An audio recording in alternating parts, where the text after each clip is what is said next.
Chapter 9 The Gorgon's Head. It was a heavy mass of buildings, that chateau of Monsieur the Marquis, with a large stone courtyard before it, and two stone sweeps of staircases meeting in a stone terrace before the principal door.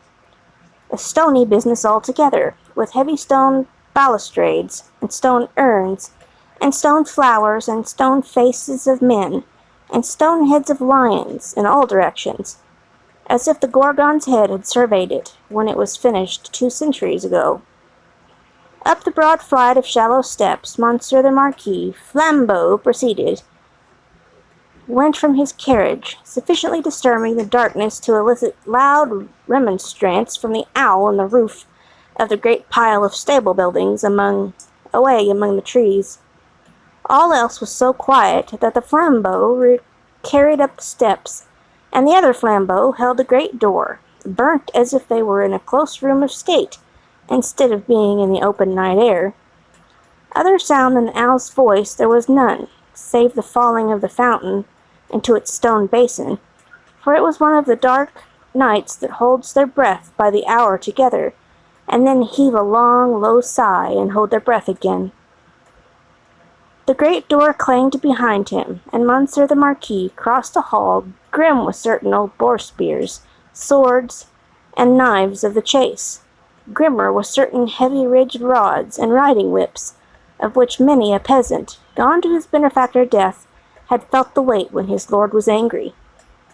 Avoiding the larger rooms, which were dark and made fast for the night, Monsieur the Marquis, with his flambeau-bearer going on before, went up the staircase to a door in a corridor. This thrown open, admitted him to his own private apartment of 3 rooms, his bedchamber and 2 others. High vaulted rooms with cool uncarpeted floors, great dogs upon the hearth for the burning of the wood in the winter-time, and all the luxuries befitting the state of the Marquis in a luxurious age of the country. The fashion of the last Louis but one, of the line that was never to break, the 14th Louis, was conspicuous in their rich furniture, but it was diversified by many objects that were illustrations of old pages in history of France. A supper table was laid for 2 in the third of the rooms, a round room in one of the chateau's 4 extinguisher-topped towers, a small lofty room with its windows wide open and the wooden jalousie blinds closed, so that the dark night only showed in slight horizontal lines of black, alternating with their broad lines of stone color. "My nephew," said the Marquis, glancing at the supper preparation. "They said he was not arrived." "Nor was he, but he had been expected with Monseigneur." "Ah, it is not probable he will arrive tonight. Nevertheless, leave the table as it is. I shall be ready in a quarter of an hour."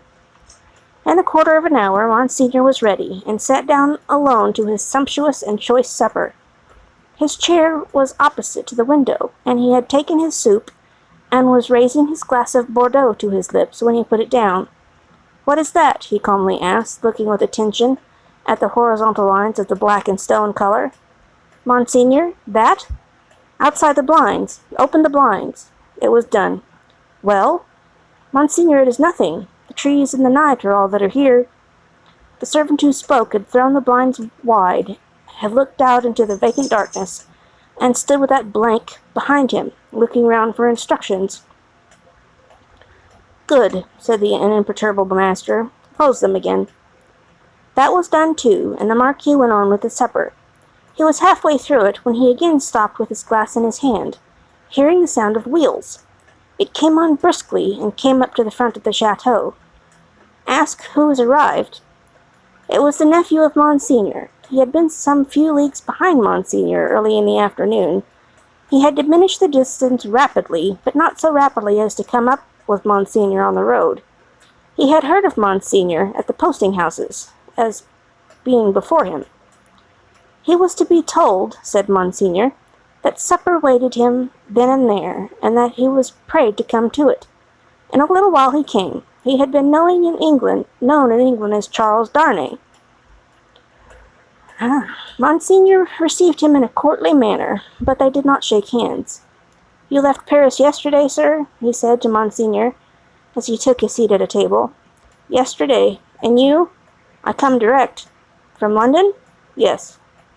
"You have been a long time coming," said the Marquis with a smile. "On the contrary, I come direct." "Pardon me, I mean, not a long time on the journey, a long time intending on a journey." I have been detained by," the nephew stopped a moment in his answer, "various business." "Without doubt," said the polished uncle. So long as the servant was present, no other words passed between them. When coffee had been served and they were alone together, the nephew, looking at the uncle and meeting the eyes of the face that was like a fine mask, opened a conversation. "I have come back, sir, as you anticipate, pursuing the object that took me away. It carried me into great and unexpected peril, but it is a sacred object, and if it had carried me to death, I hope it would have sustained me." "Not to death," said the uncle. "It is not necessary to say to death." "I doubt, sir," returned the nephew, "whether it had carried me to the utmost brink of death, you would have cared to stop me there." The deepened marks in his nose, and the lengthening of the fine straight lines in the cruel face, looked ominous as to that. The uncle made a graceful gesture of protest, which was so clearly a slight form of good breeding that it was not reassuring. "Indeed, sir," pursued the nephew, "for anything I know, you may have expressly worked to give a more suspicious appearance to the suspicious circumstances that surrounded me." "No, no, no," said the uncle pleasantly. "But however that may be," resumed the nephew, glancing at him with deep distrust, "I know that your diplomacy would stop me by any means, and would know no scruple as to means." "My friend, I told you so," said the uncle with a fine pulsation in the two marks. "Do me a favor to recall that I told you so long ago." "I recall it." "Thank you," said the Marquis, very sweetly indeed. His tone lingered in the air, almost like the tone of a musical instrument. "In effect, sir," pursued the nephew, "I believe it to be at once your bad fortune and my good fortune that has kept me out of a prison here in France here." "I do not quite understand," returned the uncle, sipping his coffee. "Dare I ask you to explain?" "I believe that if you were not in disgrace with the court, and had not been overshadowed by that cloud for years past, a letter de cachet would have sent me to some fortress indefinitely." "It is possible," said the uncle with great calmness. "For the honor of the family, I could even resolve to incommode you to the extent. Pray excuse me." "I perceive that, happily for me, the reception of the day before yesterday was, as usual, a cold one," observed the nephew.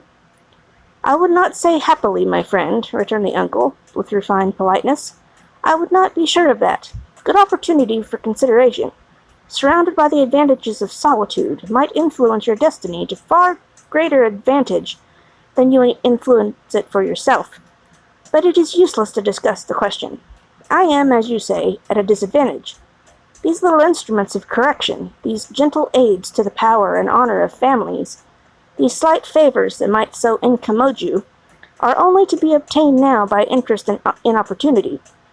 Importunity. They are sought by so many, and they are granted, comparatively, to so few. It used not to be so, but France in all things is changed for the worse. Our not remote ancestors held the right of life and death over the surrounding vulgar. From this room many such dogs have been taken out to be hanged. In the next room, my bedroom, one fellow, to our knowledge, was poniarded on the spot for professing some insolent delicacy respecting his daughter. His daughter? We have lost many privileges. A new philosophy has become the mode, and the assertion of our station in these days might, I do not go so far as to say would, but might, cause us real inconvenience. All very bad, very bad." The Marquis took a gentle little pinch of snuff and shook his head, as evidently despondent as he could becomingly be of a country still containing himself, that great means of regeneration. "We have so asserted our station, both in old time and in modern time also," said the nephew gloomily, "that I believe our name to be more detested than any name in France." "Let us hope so," said the uncle. "Detestation of the high is involuntary homage of the low." "There is not," pursued the nephew in his former tone, "a face I can look at, in all this country round about us, which looks at me with any deference on it but the dark deference of fear and slavery."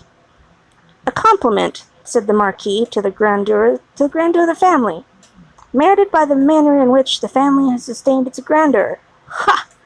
And he took another little gentle pinch of snuff, and lightly crossed his legs. But when his nephew, leaning on an elbow on the table, covered his eyes thoughtfully and dejectedly with his hand, the fine mask looked at him sideways with a stronger concentration of keenness, closeness, and dislike than was comportable in its wearer's assumption of indifference. "Repression is the only lasting philosophy. The dark deference of fear and slavery, my friend," observed the Marquis, "will keep the dogs obedient to the whip, as long as this roof, looking up to it, shuts out the sky." That might not be so long as the Marquis supposed. If a picture of the chateau as it was to be a very few years hence, and of 50 like it as they were to be a very few years hence, could have been shown to him that night, he might have been at a loss to claim his own from the ghastly, fire-charred, plunder-wrecked ruins. As for the roof he vaunted, he might have found that shutting out the sky in a new way, to wit, forever, from the eyes of the bodies into which its lead was fired, out the barrels of 100,000 muskets. "Meanwhile," said the Marquis, "I will preserve the honor and repose of family, if you will not. But you must be fatigued. Shall we terminate our conference for the night?" "A moment more. An hour, if you please." "Sir," said the nephew, "we have done wrong, and are reaping the fruits of wrong." "We have done wrong?" repeated the Marquis with an inquiring smile, and delicately pointing first to his nephew, then to himself. "Our family, our honorable family, whose honor is of so much account to both of us, in such different ways. Even in my father's time we did a world of wrong, injuring every human creature who came between us and our pleasure, whatever it was. Why need I speak of my father's time when it is equally yours? Can I separate my father's twin brother, joint inheritor, and next successor from himself?" "Death has done that," said the Marquis.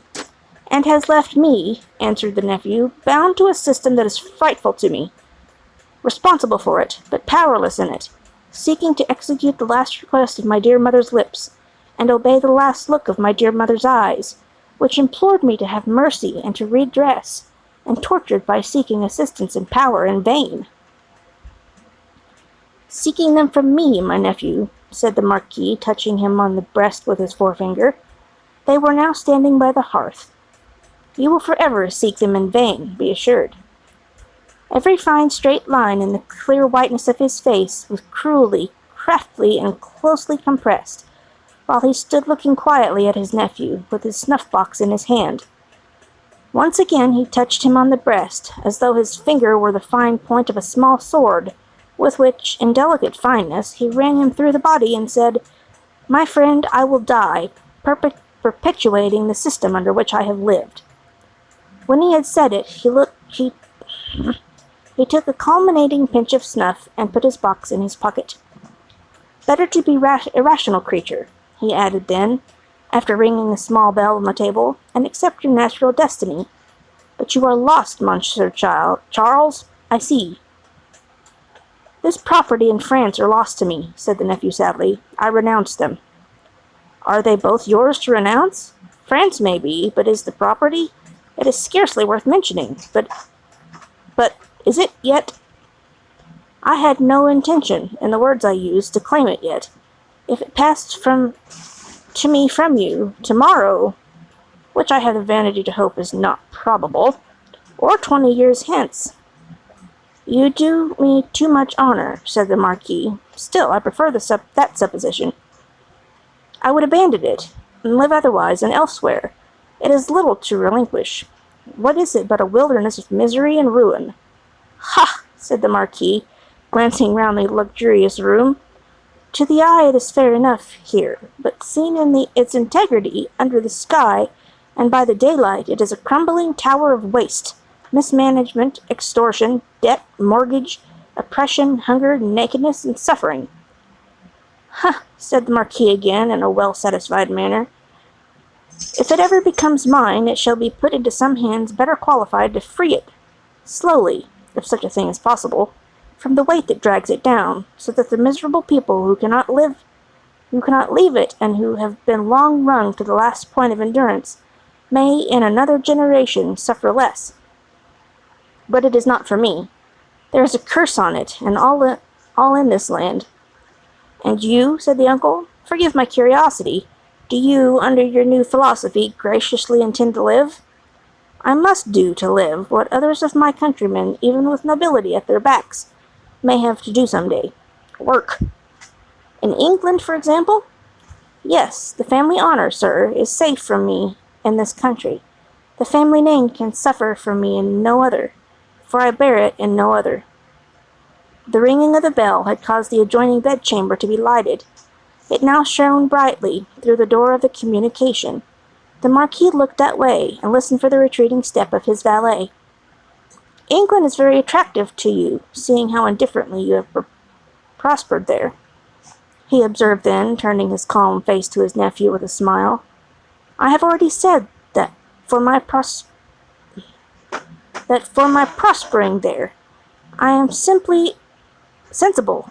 I may be indebted to you, sir. For the rest, it is my refuge.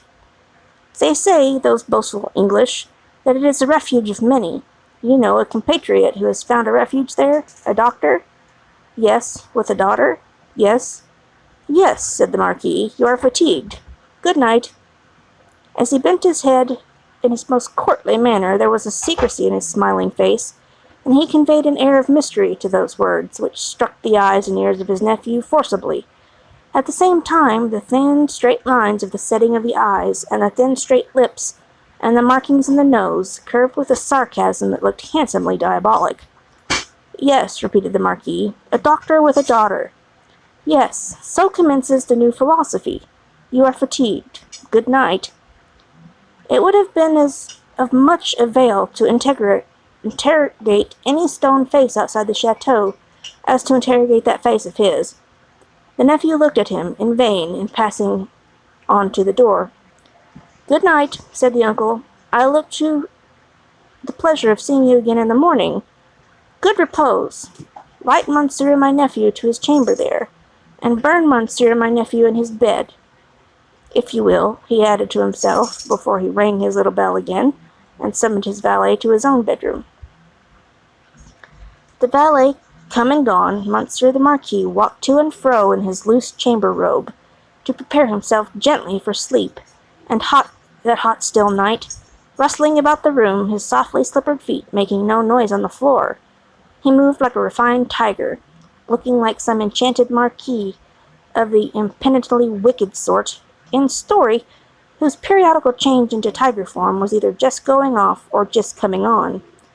He moved from end to end of his voluptuous bedroom, looking again at the scraps of the day's journey that came unbidden into his mind, the slow toil up the hill at sunset, the setting sun, the descent, the mill, the prison and the crag, the little valley and the hollow, the peasants at the fountain, and the mender of the roads with his blue cap pointing out the chain under the carriage. That fountain suggested the Paris fountain, the little bundle lying on the step, the woman bending over it, and the tall man with his arms up, crying, Dead! I am cool now, said Monsieur the Marquis, and may go to bed. So, leaving only one light burning on the large hearth, he let his thin gauze curtains fall around him, and heard the night break in silence, with a long sigh as he composed himself to sleep. The stone faces on the outer walls stared blindly at the black night for 3 heavy hours. For 3 heavy hours the horses in the stables rattled at their racks, the dogs barked, and the owl made a noise with very little resemblance in it to the noise conventionally assigned to the owl by men poets. But it is the obstinate custom of such creatures hardly ever to say what is set down for them. For 3 heavy hours the stone faces of the chateau, lion and human, stared blindly at the night. Dead darkness lay on all the landscape. Dead darkness added its own hush to the hushing dusts on all the roads. The burial place had got to the pass, and its little heaps of poor grass were undistinguishable from one another. The figure on the cross might have come down, for anything that could be seen of it. The village taxers and taxed were fast asleep, dreaming perhaps of banquets as the starved usually do, and of ease and rest, as the driven slave and the yoked ox may. Its lean inhabitants slept soundly and were fed and freed. The fountain in the village flowed unseen and unheard, and the fountain at the chateau dropped unseen and unheard, both melting away like the minutes that were falling from the spring of time, through 3 dark hours. Then the grey water of both began to be ghostly in the night, and the eyes of the stone faces of the chateau were opened, lighter and lighter, until the last of the sun touched the tops of the still trees, and poured its radiance over the hill. In the glow, the water of the chateau fountain seemed to turn to blood, and the stone faces crimsoned. The carol of the birds was loud and high, and the weather-beaten sill of the great window of the bedchamber of Monsieur the Marquis, one little bird sang its sweetest song with all its might. At this, the near stone face seemed to stare amaze, and with open mouth and dropped under jaw, looked awe-stricken. Now the sun was full up, and movement began in the village. Casement windows opened, crazy doors were unbarred, and people came forth shivering, chilled as yet by the new sweet air. They began the rarely lighted toil of the day among the village population. Some to the fountain, some to the fields, men and women here to dig and delve, men and women there to see to the poor livestock, and lend the bony cows out to such pasture as could be found by the roadside.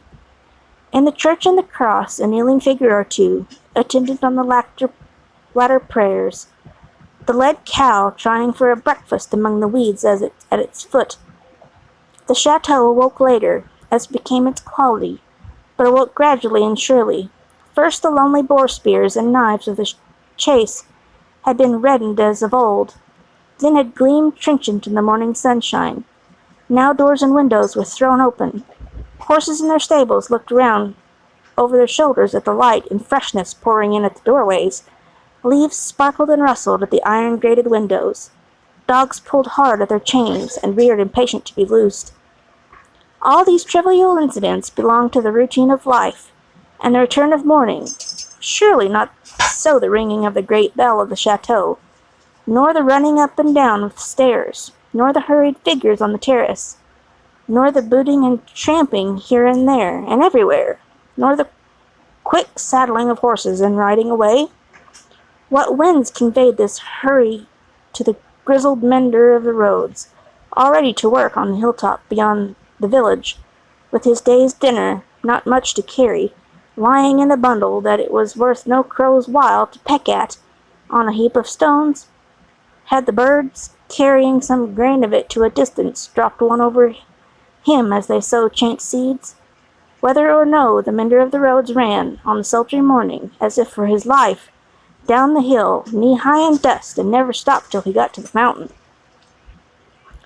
All the people of the village were at the fountain, standing about in their depressed manner, and whispering low, but showing no other emotion than grim curiosity and surprise. The led cows, hastily brought in and tethered to anything that would hold them, were looking stupidly on, or lying down chewing the cud at nothing particularly, repaying their trouble, which they had picked up in their interrupted saunter. Some of the people of the chateau, and some of those of the posting-house, and all the taxing authorities were armed more or less, and were crowded on the other side of the little street in a purposeless way that was highly fraught with nothing. Already the mender of the roads had penetrated into the midst of a group of 50 particular friends, and was smiting himself in the breast with his blue cap. What did all this portend, and what portend the swift hoisting up of Monsieur Gabelle behind a servant on the horseback, and the conveying away of said Gabelle, double laden though the horse was, at a gallop, like a new version of the German ballad of Leonora? It portended that there was one stone face too many up at the chateau. The Gorgon had surveyed the building again in the night, and had added the one stone face wanting, the stone face for which it had waited through about 200 years. It lay back on the pillow of Monsieur the Marquis, It was like a fine mask, suddenly startled, made angry and petrified, driven home into the heart of the stone figure attached to it. It was a knife. Round its hilt was a frill of paper, on which was scrawled, "Drive him fast to his tomb." This from Jacques.